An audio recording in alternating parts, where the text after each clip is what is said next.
in. In this exploration, we delve into the depths of procrastination, unravel its subtle allure, and highlight why it is a habit best left behind the academic path. Join us as we uncover the pitfalls and perils of procrastination and discover the keys to reclaiming productivity and fulfilling student life. So, we've come together because we recognize that procrastination is the one behavior we have in common. Instead of letting this shared struggle divide us, we've chosen to unite and help one another to overcome this insidious habit.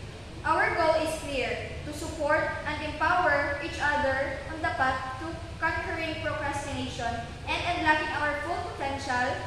Together, we embark on a journey of self-improvement and transformation, hand in hand, as we say goodbye to the clutches of procrastination and welcome to a more productive and fulfilling life.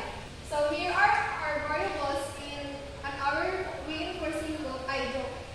Here are the variables that we are going to use in the reinforcing loop and balancing loop. So procrastination, task difficulty, Stress, distractions, time wasting, cramming, motivation, productivity, task overload, focus, time management, and organized tasks. So Noemi will explain our reinforcing loop. So, in our reinforcing loop, these are the variables that we used: procrastination, task difficulty, stress, distraction, time wasting, and cramming. So, first is procrastination. So, we all know that procrastination is kanang gamon nimo ang imong task. I-delay nimo paggawa nimo ang task imbes kay pwede nimo magamon karon pero sadaan kana magsalig ka nga napay layo pang deadline so imura og magmaan. Paunya-unyaan na rin pagama ang task hanggang na magraming na lang ka. So, more procrastination will result to task difficulty. So, more plus more, so positive.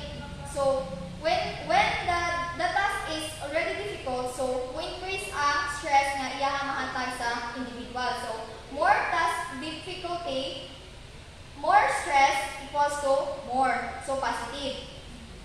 And if ang individual is na-stress na siya, increase ang iyahang stress na nadawat, so of course, more pud ang distraction.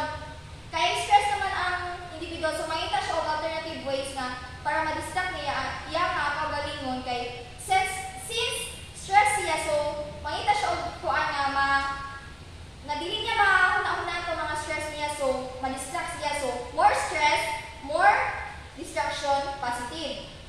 More distraction, of course, kaning nangita na siya og mga ways na para ma-distract siya, so wala siya kabalo nga katong yung mga gibuhat niya mga activities is dili nito ang dapat niya nga i-prioritize ng activity. So more distraction, more ang time wasting kay pataka na naman siya og kuan kay para ra ma-distract niya ang kaugalingon, para ra malinaw siya, so wala niya na proper manage ang iyang time. So more distraction, more time wasting.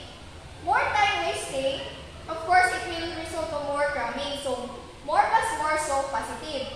Of course, if more ang cramming is kanang sa last minute na siya nagama, gidungan na natin ang activity o gama gani, so more siya adrenaline rush. So more nag-positive siya sa cramming, so more cramming will result to more procrastination. So more plus more equals positive. Yes, so next is balancing loop. More procrastination is because of less motivation. So, of course, if dili ka motivated mo gama sa imong galang o dili ka mo gama. Since kani siya nga behavior kaysa makapanin sa amo duwa makarelate gid ko. So, there are times most of the times kanang kung dili ko motivated nga mo gama sa galang kay dili gid ko mo gama bahala ka diha basta kung inugpas na automatic o bahala ko mo gama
overload is negative. So, the more the task overload, the less ang mga focus. So, kung daghan na yung mga galangon, so malibog na kaunsa unsa ko imunahon kay usay ang ginugpas mo wala pa ning mo, so madili na ka maka-focus, mawala na ka concentration, so malas gid imong mga focus. So more task overload and less focus is negative. So less focus the less the focus, the more that people need to manage their time.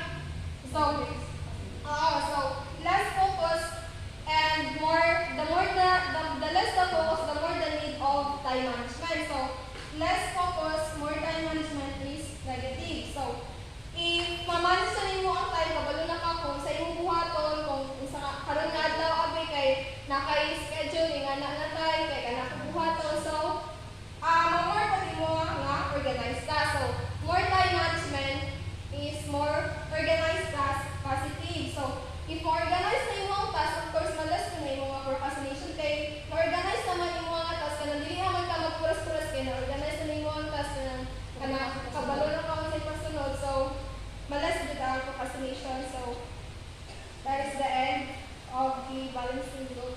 So next is the advice or the recommendation in order to stop or eliminate or to lessen the procrastination.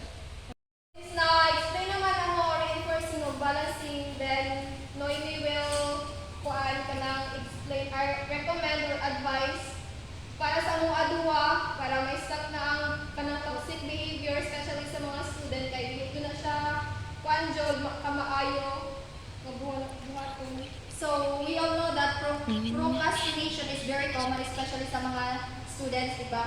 You know, daghan ang mga distractions like social media, mga Facebook, mga So we come up with advice. So, cramming, unproductive, less motivated, loaded are just some of the consequences sa procrastination. Or ano siya ang mga result if mag-procrastinate ang usang individual. So, in order to combat or lessen the consequences of such behavior, here are some recommendations that might be helpful. First is know your priorities. So this is very crucial to everyone because if we know our priorities, we'll be able to do successfully what we intended to do. Next is time management. Of course, importante yung time management.